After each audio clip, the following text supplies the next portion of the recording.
programa Outras Palavras, um oferecimento Sindiúte-MG, Sindicato Único dos Trabalhadores em Educação de Minas Gerais.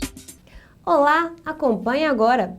Sindicato propõe emendas ao projeto de lei complementar 71. CUT na luta pela anulação da reforma trabalhista.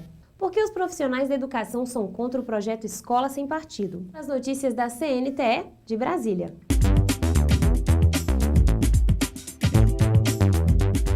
Educação em debate. Sindicato propõe emendas ao projeto de lei complementar 71.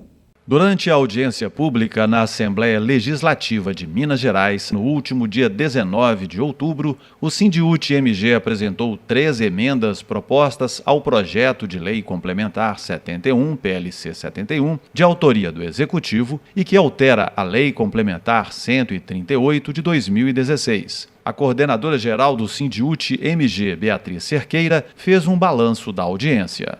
A audiência pública foi solicitada pelo Sindiúte exatamente porque nós identificávamos vários problemas que precisavam de respostas do governo em relação à situação daquelas pessoas adoecidas da Lei 100 e que foram vinculadas a partir de 2016 por permanecerem doentes. A Lei Complementar 138 foi uma conquista nossa, em mesa de negociação. No entanto, era uma lei para que possibilitasse às pessoas a avaliação para a aposentadoria.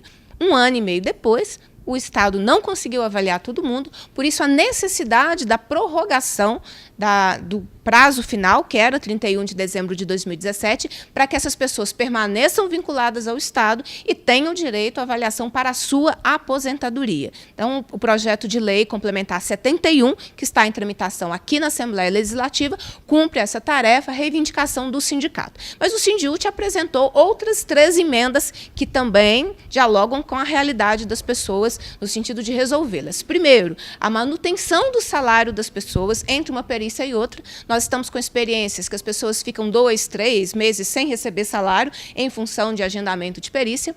A outra emenda, a garantia dos reajustes e do 13º, como toda categoria tem direito, porque as pessoas estão com seus salários congelados, como se estivessem lá em dezembro de 2015 ainda e não tiveram os reajustes que nós conquistamos. E a terceira questão, que aquelas pessoas que se aposentarem pelo INSS permaneçam com direito ao IPSENG. Isso beneficia todas as pessoas designadas que, porventura, se aposentarem pelo regime geral de previdência. Também reivindicamos que o Estado reveja a sua política de perícia médica, que atinge toda a categoria, muitas reclamações, um atendimento desumano, as relações estabelecidas com a nossa categoria, que já está adoecida, é uma relação de muito desrespeito. É preciso mudar a estrutura da perícia médica. Agora, nós vamos nos concentrar para que o projeto seja aprovado, as nossas emendas sejam aprovadas e o governo acelere esse processo de avaliação para que as pessoas sejam aposentadas. Escola sem partido é o fim. Por que os profissionais da educação são contra o projeto Escola Sem Partido? Escola sem partido, para mim, seria uma escola em que a gente não tomasse uma posição favorável ao que está posto aí. Escola sem partido seria uma escola em que você lutaria por liberdade de expressão, por democracia, por não ao racismo, por fora aos preconceitos e por educação de qualidade para todos e todas, brasileiros e brasileiras. Fora a escola sem partido. Os jovens também têm clareza do que significa a escola sem partido, que hoje recebe outro nome, conforme explica o estudante Tiago Santos.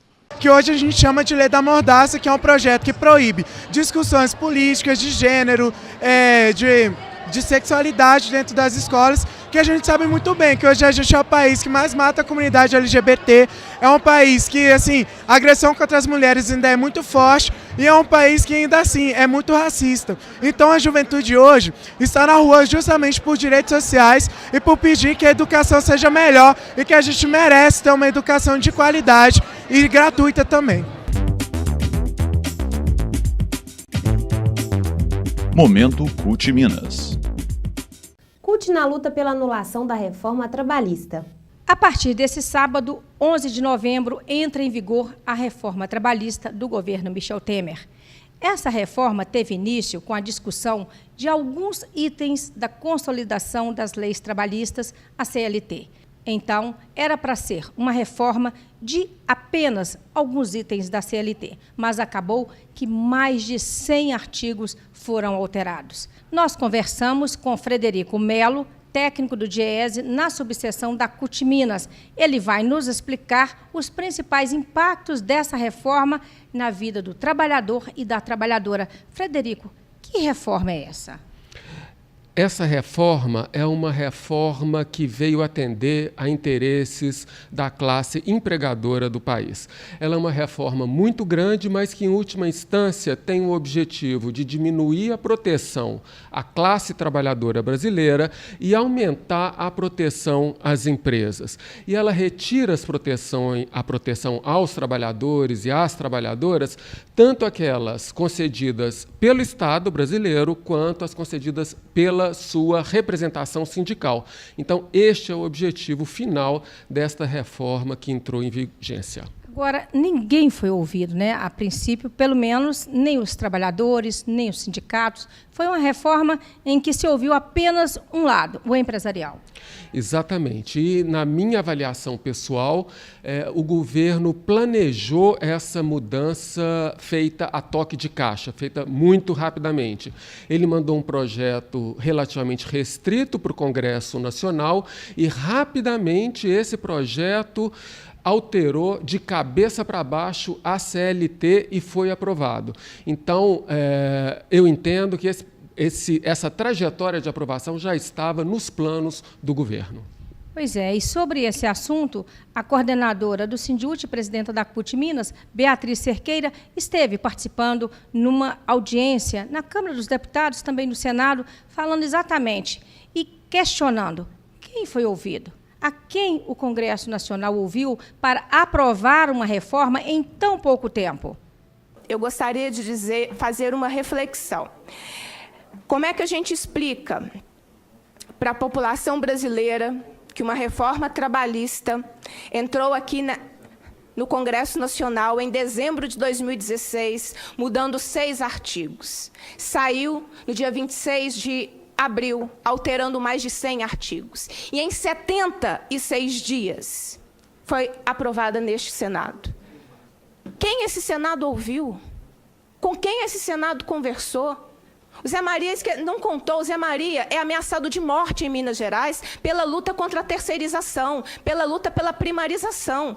Ele é ameaçado de morte há anos. É essa a nossa realidade. Na CEMIG, a cada 45 dias, morre um trabalhador eletricitário a serviço da CEMIG, na maioria das vezes, trabalhadores terceirizados. Eu já acompanhei fiscalização do Ministério Público do Trabalho.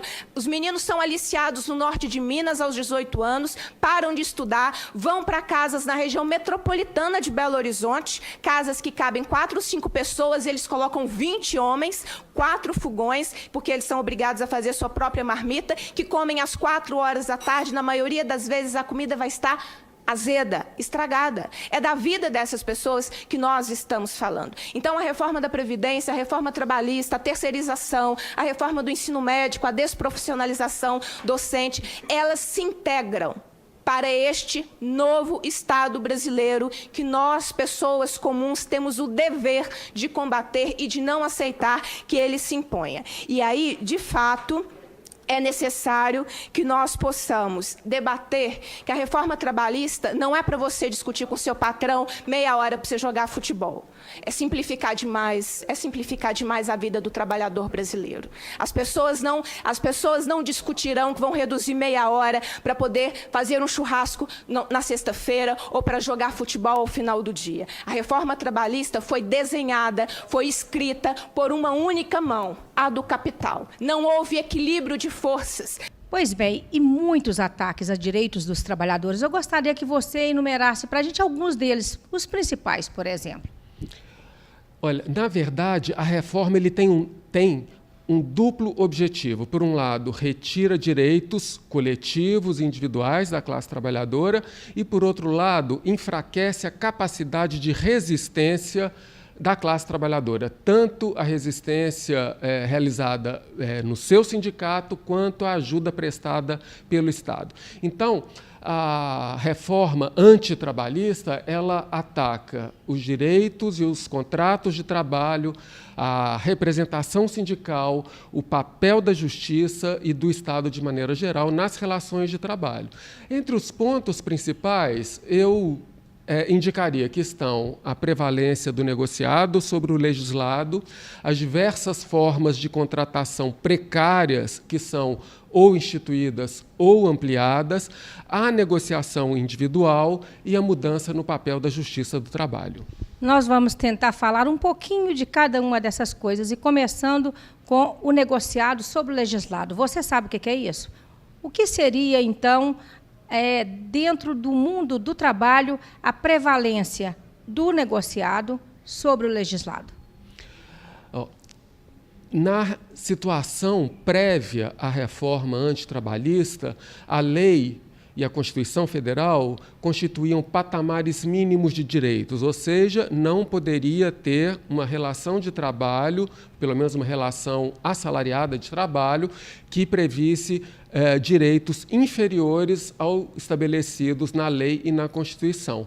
A partir da reforma antitrabalhista, a lei pode ser inferiorizada pelo resultado da negociação coletiva, ou seja, um determinado sindicato, na sua negociação coletiva, pode prever direitos que sejam inferiores ao determinado pela legislação.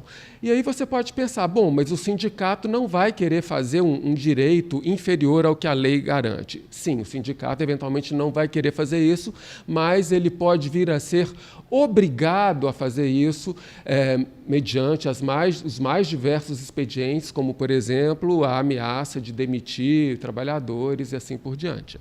Bom, pelas análises do Frederico Melo, essa reforma impacta os grandes sindicatos. E se os grandes são atingidos, imaginem os pequenos. Mas vamos ouvir a Eliana Brasil, que é presidenta do Sindicato dos Bancários de Belo Horizonte e região metropolitana.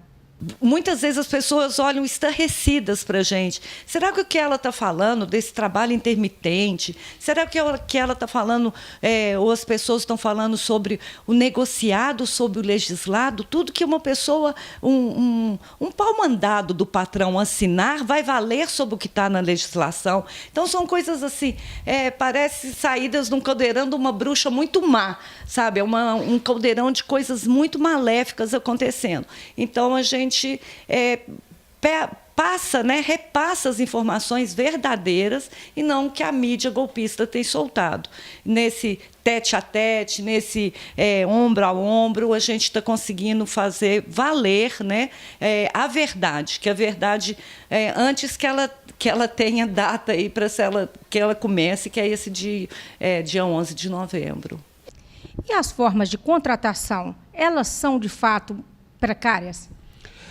A reforma antitrabalhista, ela criou alguns novos tipos possíveis de contratação de trabalho e ampliou outros. Então, ampliou a jornada por tempo parcial, criou o teletrabalho, que é o trabalho em casa ligado por internet, criou o trabalho intermitente, está querendo possibilitar a contratação pelas empresas de autônomo que só trabalhem para determinadas empresas e regularmente para essas empresas, e ampliou de maneira irrestrita a terceirização.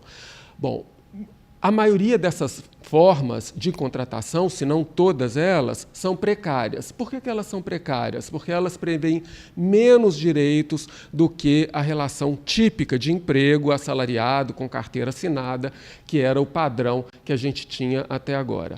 Só para ter um exemplo, Vera, eu vou selecionar a que talvez seja a mais precária dessas formas de contratação, que é o trabalho intermitente. Nesse tipo de contratação, o trabalhador ou a trabalhadora fica em casa e ela só vai trabalhar quando a empresa convocar a pessoa para o trabalho, mediante necessidades da empresa, e só vai receber pelas horas efetivamente trabalhadas, com alguns poucos reflexos. Então, isso significa que a pessoa trabalhadora fica totalmente submetida aos interesses da empresa, às necessidades da empresa. Então, ela pode trabalhar 1 hora numa determinada semana e fica 2 semanas sem trabalhar, depois trabalha 8 horas por dia durante 5 dias, depois fica 1 mês sem trabalhar, ou seja, a pessoa perde o controle da sua vida e fica com a remuneração totalmente submetida aos interesses da empresa. Então, esse é o caso mais extremo da precarização do trabalho.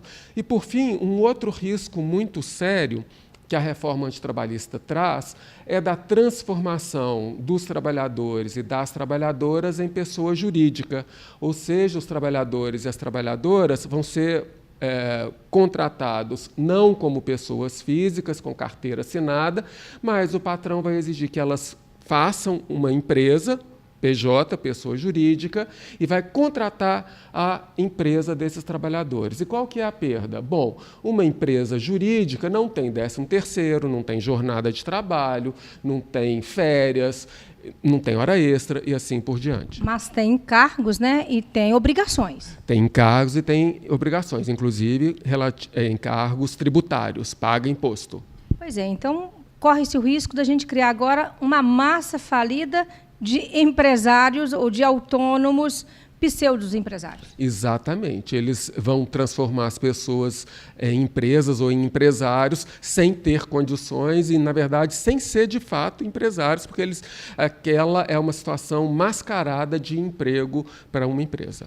E essa situação, ela foi inclusive antecipada por alguns empresários que já anunciavam, antes mesmo da reforma entrar em vigor, a contratação por essa nova modalidade. Vamos ouvir o que diz Marco Antônio de Jesus, presidente da Federação Estadual dos Metalúrgicos aqui de Minas Gerais. Além do mais, as empresas querem ainda aplicar da reforma trabalhista o trabalho intermitente, ou seja, você só recebe as horas que você trabalhou ou o dia que você trabalhou, mas mesmo assim você tem que ficar à disposição da empresa. Isso significa um atraso para o povo brasileiro, né? Nós já falamos aqui sobre a questão da terceirização.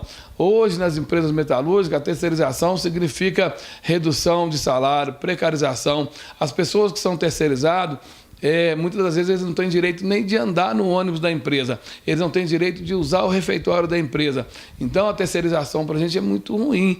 A terceirização significa reduzir o salário dos trabalhadores. E a terceirização foi aprovada.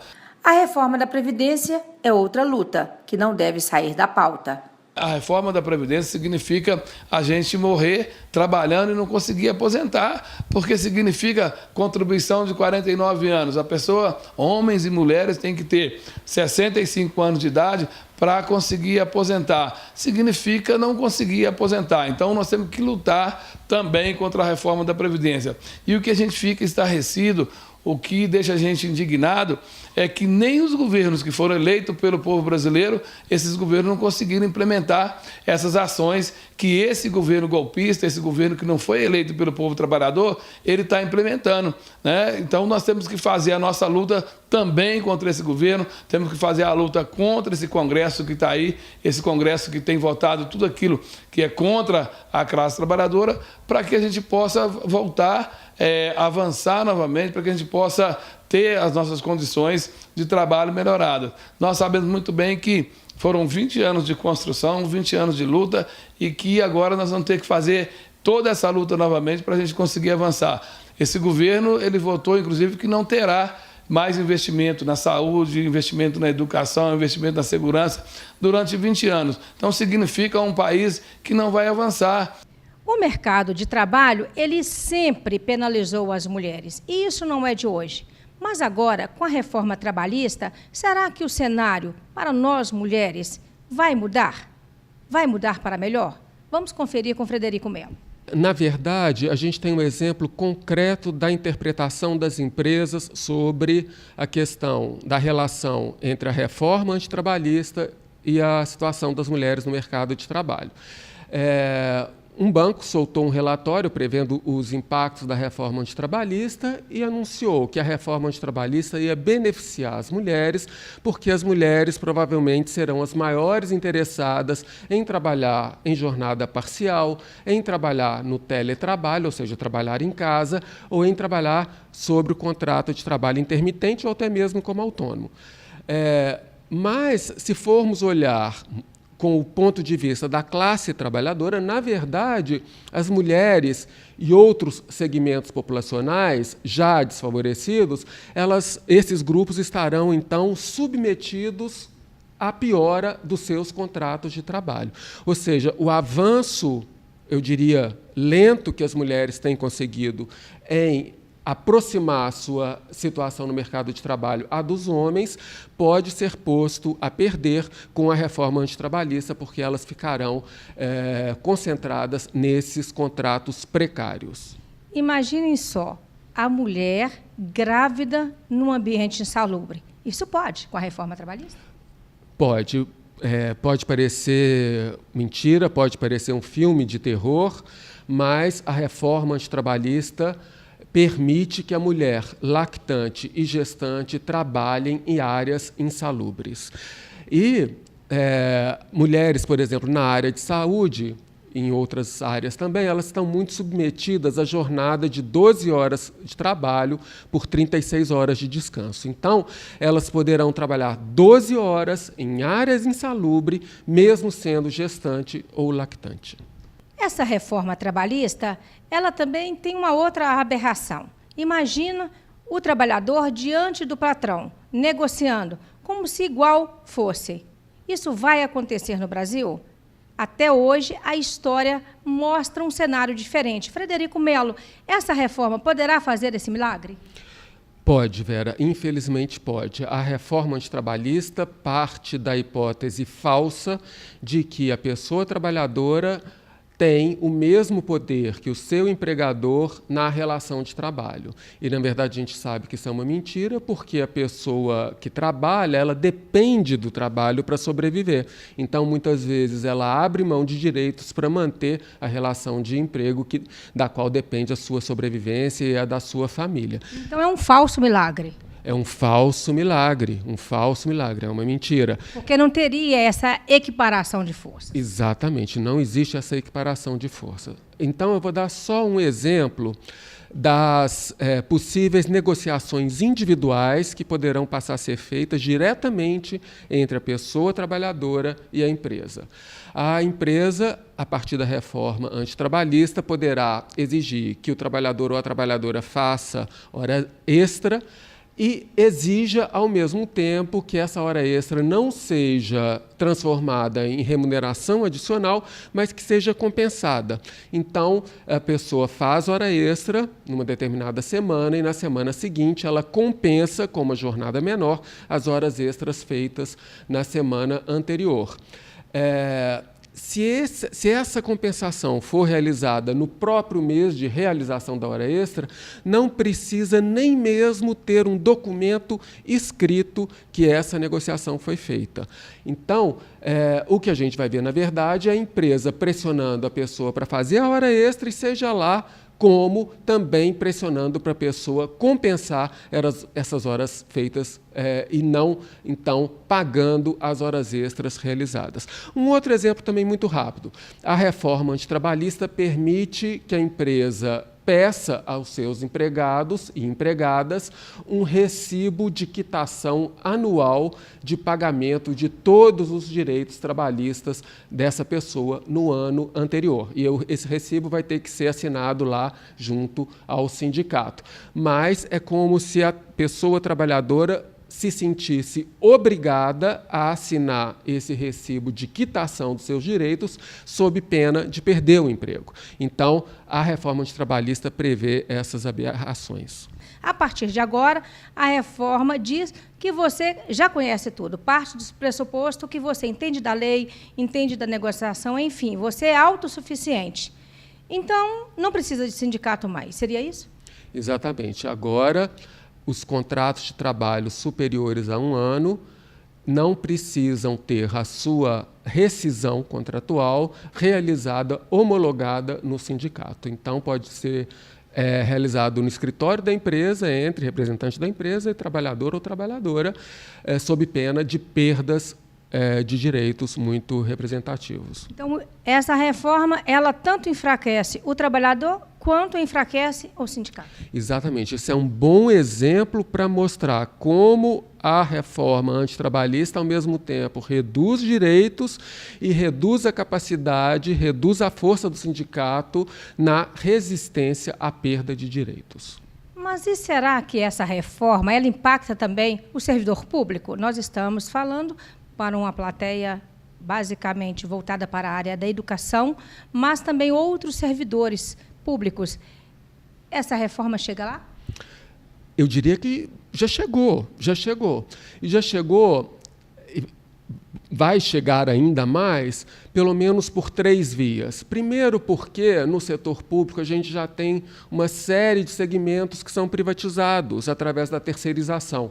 Então, contratação de organizações sociais, contratação de PPPs, professores contratados, diretores designados, enfim, esses trabalhadores, os trabalhadores desses segmentos, eles já trabalham na ótica da CLT. Então, com essa mudança na CLT, esses trabalhadores e essas trabalhadoras serão afetados e afetadas. Uma outra via é que, muitas vezes, o direito do trabalho voltado para a iniciativa privada serve como referência para o setor público.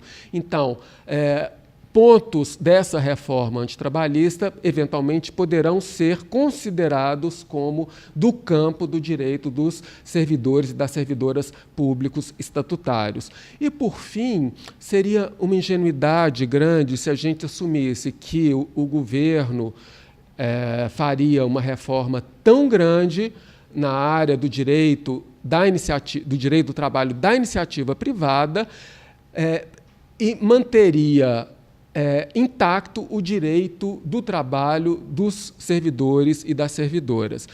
Na verdade, a meu ver, a tentativa de rever, de acabar com a estabilidade do servidor e da servidora vai um pouco nesse ritmo da tentativa da desestruturação completa do direito do trabalho no Brasil. Pois é, e é justamente para fazer o enfrentamento a todos esses ataques que os movimentos sociais e sindicais, também populares, não estão saindo das ruas. Nesse dia 10 de novembro, foi um dia de greve geral, de paralisações. Nós vamos trazer esse assunto no próximo sábado, no próximo programa. Mas é preciso resistir, porque esta reforma precisa ser revogada. E isso é possível?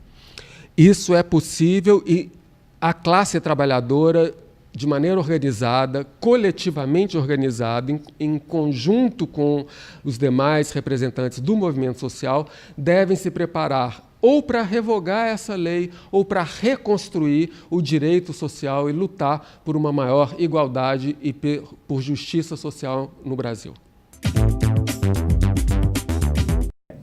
Agora as notícias da CNTE de Brasília. Momento CNTE. Na primeira reunião de 2017 do Coletivo de Funcionários da Confederação Nacional dos Trabalhadores em Educação, a nova conjuntura política abriu o debate. Para o presidente da CNTE, Heleno Araújo, a trajetória para uma educação brasileira melhor deve ser retomada. Medidas do governo têm afetado avanços que haviam sido conquistados. Este coletivo de funcionários e funcionárias da educação da CNTE e muito contribuiu com o debate da unificação e da conquista importante para o conjunto dos profissionais da educação. A estratégia montada anteriormente veio num processo de avançar em pontos importantes na legislação e entraríamos agora na parte da implementação. Com o golpe, sofremos um retrocesso, principalmente com a instituição da Emenda 95, que retira recursos da educação até 2036. Os participantes do debate ainda tiveram a oportunidade de expor opiniões e apresentar demandas para que a Confederação implemente as novas ideias nas estratégias para combater o governo, manter políticas educacionais e ainda garantir direitos previstos na legislação. Nós tivemos grandes avanços em legislações e agora precisamos de estratégias para fazer para implementar essa legislação diante de um governo golpista e que tem como único objetivo retirar direitos. Obrigada pela sua audiência e até o próximo programa.